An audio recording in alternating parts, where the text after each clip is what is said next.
بچپن کی سردیاں۔ مائیں بہت سادہ ہوتی تھیں۔ اپنے کالے کلوٹے بچے کو خشک زدہ سکین پر تبت کی نارنجی والی ویسلین لگاتی، سر پر سرسوں کے تیل کی مالش کرتی، رنگ برنگی اون سے بنے ہوئے خود سے بنے ہوئے سویٹر پہنا دیتی۔ دنیا کی نظر میں ہم جوکر تھے، مگر ماں کی نظر میں ہم بہت سونے تھے۔ ماں کا میک اپ کا سامان لپسٹک ہوتا تھا، جو کہ ہونٹوں، گالوں اور آنکھوں کا میک اپ پر مشتمل ہوتا۔ ہماری مائیں صرف لپسٹک لگا لیتیں تو یقین کریں ہمیں دنیا کی خوبصورت ترین عورت لگتی۔ اب موسم کی سردیوں کی سختیاں دیکھو، ہزاروں روپے خرچ ہو جاتے، لیکن بچپن کی نارنجی تبت ویسلین کا مزہ نہیں آتا۔ ایشیا کی بیوٹی کریم تبت سنو کو ہم بچپن سے اپنے گھر میں دیکھتے چلے آ رہے تھے۔ تبت ٹالکم پاؤڈر بھی آتا، بلکہ وہ 4-5 چیزیں جو ہمیشہ والدہ کی سنگار میز پر موجود ہوتی تھیں۔ ان میں تبت سنو، تبت ٹالکم پاؤڈر، ہاشمی سرما اور ایک کریم کلر کا کاٹن کا گول ڈبے والا پف پاؤڈر، جس میں چھوٹا سا گول نرم کشن نما پف بھی موجود ہوا کرتا تھا، جس کا برانڈ نیم تو مجھے یاد نہیں۔ اس زمانے میں بھی اگر کوئی مہمان بغیر پیشگی اطلاع کے گھر آ جاتا تو فوراً بالوں میں کنگھی اور چہرے پر تبت کریم کا استعمال کافی سمجھا جاتا تھا۔ اگر کسی تقریب میں جانا ہوتا تو اس زمانے کی سیدھی سادی خواتین چہرہ صابن سے دھو کر بالوں میں کنگھا کرتی، چہرے پر تبت کریم اور آنکھوں میں کاجل، اور اگر بہت زیادہ ماڈرن ہوتی تو لپسٹک اور ہلکا سا بلشن، جو لپسٹک کو ہی ہلکا ہلکا گالوں پر لگا لیا کرتی تھی۔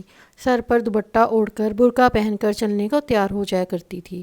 جب ہم چھوٹے ہوتے تھے تو ہماری امی جان شام کے وقت ہمارا منہ ہاتھ دھو کر ہمارے بال کنگھے سے بناتی، آڑی مانگ نکال کر بال جماتی اور پھر چہرے اور گردن پر ذرا سا تبت پاؤڈر مل دیتی، لیجئے ہم تیار ہو جاتے۔ آج بھی جب کوئی تبت کریم لگاتا ہے تو میرے اطراف تمام گرد و پیش غائب ہو جاتا ہے، اور وقت بعد اثر ایک 6 سال کا بچہ رکسونا صابن سے ہاتھ منہ دھونے کے بعد اپنی والدہ کے سامنے کھڑا بال بنوا رہا ہے، والدہ کی انگلیوں کا لمس تھوڑی پر کہ جس کو تھام کر وہ مانگ نکال کر بال بنایا کرتی تھی۔ تبت کریم لگانا مجھے کبھی بھی پسند نہیں تھا، کیونکہ ان کو لگانے کے بعد چہرے پر پسینہ آتا محسوس ہوتا تھا۔ البتہ جب بھی گھر میں تبت سنو کریم کی شیشی آتی تو ہم اس کے پیکٹ کے اندر موجود اس کے تعارفی لٹریچر والے پیپر کو ضرور بہت دلچسپی سے پڑھتے تھے۔ آج بھی یہ پرچہ اس وقت تبت کریم کے پیکٹ میں موجود ہوتا۔ اس پرچے کی سب سے پہلی عبارت یہ بتاتی کہ آپ خواہ کتنے ہی رف اور سخت کام کرتے ہو، تبت کریم آپ کے ہاتھوں کو نرم، ملائم اور مخملی رکھتی ہے۔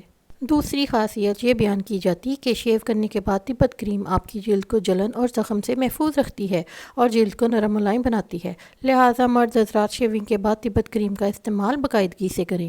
تیسری خاصیت یہ بیان کی جاتی تھی کہ اگر کالج جانے والی لڑکیاں تبت کریم کا استعمال کریں تو ان کا چہرہ گرد و غبار اور دھوپ سے محفوظ رہے گا، اور یہ حقیقت ہے کہ اس زمانے کی کالج کی لڑکیاں تبت سنو بہت پسند کرتی تھیں۔ چوتھی خاصیت یہ بتائی جاتی کہ لمبی چہل قدمی یا واک کے بعد ہمیشہ اپنے پاؤں پر تبت کریم کا مساج کیجیے، کیونکہ یہ پاؤں کی جلد کو نرم ملائم رکھتی ہے۔ اب بتائیے کہ کیا کوئی آپ کو اتنی ملٹی پرپز کریم مل سکتی ہے؟ انتہائی دلچسپ اور حیرانی کی بات یہ ہے کہ تبت نے آج تک اپنے نام کے ساتھ نیو کا لفظ استعمال ہی نہیں کیا، نہ ہی اس کی پیکنگ اور شیشی تبدیل ہوئی، نہ ہی اس کی خوشبو اور معیار میں کوئی تبدیلی آئی۔ آج بھی تبت کریم کی خوشبو نہ جانے کتنی یادوں کے دروازے کھول دیتی ہے، جن میں ماں کا لمس اور خوشبو اولیاً احساس ہوتا ہے، بلکہ آج کل نوجوانوں کی تو نانی دادی کی کریم ہے۔ تبت کریم کی مقبولیت کا اندازہ آپ اس بات سے لگا سکتے ہیں کہ دور دراز کے چھوٹے سے چھوٹے گاؤں دیہات کے پرچون شاپ پر بھی آپ کو یہ کریم ضرور مل جائے گی۔ شاید اسی لیے تبت کو ایشیا کی بیوٹی کریم کہا جاتا ہے۔